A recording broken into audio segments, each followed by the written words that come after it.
From time to time, there's a moment in most espresso journeys, and maybe more often than you'd hope, where you look down at the cup in front of you. Either it's thin and insipid, or it's thick and sour, but it's just disappointing. And the thing that's really frustrating is that this is meant to be an excellent machine, one that's really good at making espresso. The Europiccola has this reputation for being simple. Mechanically, that is true, but using it is a different story. By the end of this video, you'll work out whether this machine is genuinely going to be good at teaching you how to make espresso, or whether it's just going to make your mornings more complicated than you want.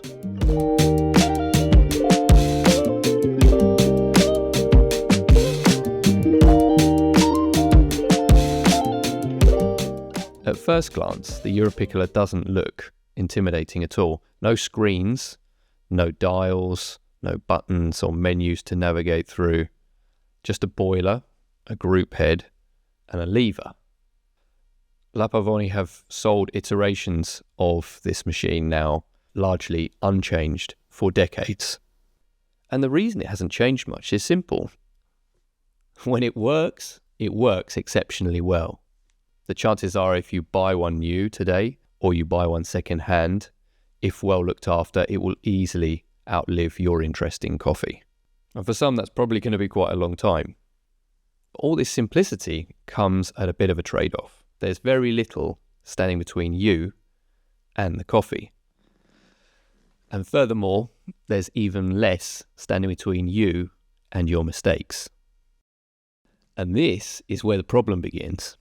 The Europiccola is unforgiving, not because it's poorly designed, but because it doesn't hide anything.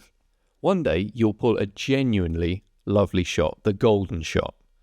Thick, rich, smooth, the right acidity. And then you're going to think you've cracked it. Fantastic. Come the next day, you think you have all the same variables, the same coffee, the same grind settings. However, bitter, sour, poorly timed, things are just not working, and you will drive yourself insane trying to repeat the results, wondering what on earth is wrong. It's deeply confusing. Temperature is one of those things that often catches people out. The boiler is hot enough to produce steam. However, espresso is going to be brewed much cooler than that. The group head starts cold and quickly can become too hot. There's a narrow window where everything lines up, and if you miss that window, even just slightly, you're going to tell in the cup. The cup is going to tell you immediately. The machine won't hide that from you. It will even amplify it. And this is the point where many just believe that they're probably just bad at espresso, lack experience, and it's deeply frustrating and enough to give up. I don't know if I'm stating the obvious, but the truth is it's not personal. The machine isn't judging you. It's just that it's being incredibly honest. And whether or not honesty helps or hurts you depends on how willing you are to listen. Because something interesting does happen if you stick with it. You start to realize that things aren't as random, and there is actually a sense of feedback from the machine. There are things that you can begin to notice. How consistent the lever feels when the grind is right. How the resistance changes the more saturated the puck gets, and how timing could be more important than brute strength. Espresso is no longer then a process of pressing a button and waiting. The process is intensive and you're involved. And that physical connection changes everything about the way you're going to think about espresso. This machine doesn't make coffee for you, it's a tool that makes you pay attention to it.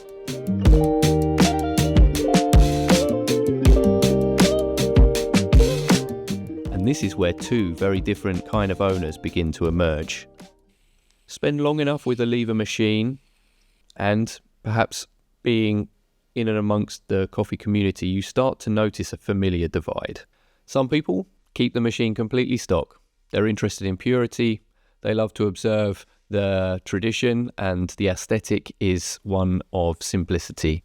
It's a raw connection to the machine, and that's something deeply satisfying to them. And then others modify. Pressure gauges, temperature aids, things that improve the efficiency of extraction, not always just to make things look fancier, But that's probably part of the motivation if some are honest. But it can just make things a lot more efficient, and that can be very pleasing. I'm sure there's some out there who disagree with me, but I'm of the impression that neither are wrong, and largely people fall somewhere in between the two.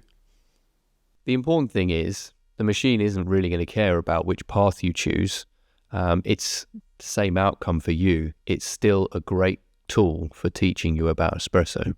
One of the more surprising things about the Europiccola is its flexibility. There's a myriad of ways that you can use it that will change the way that you appreciate espresso. It's easy to see its simplicity as limitations, but as many know, simplicity and limitations are a great set of boundaries for creativity. And that's extra room for experimentation. Traditional short shots, longer, kind of more modern style of shots, higher or lower pressure profiles or something that's more dynamic, lighter roasts, darker roasts, everything can be adapted. You're not locked into presets or having to navigate through menus to achieve this. You're responding in real time. This is the much talked about pressure profiling, but it's without electronics. It's just happening directly through your own effort. And I'm convinced that this is why these lever machines are going to outlive the more modern ones, not just physically, but also creatively as well. I think it's worth highlighting that this machine isn't for anyone seeking real convenience.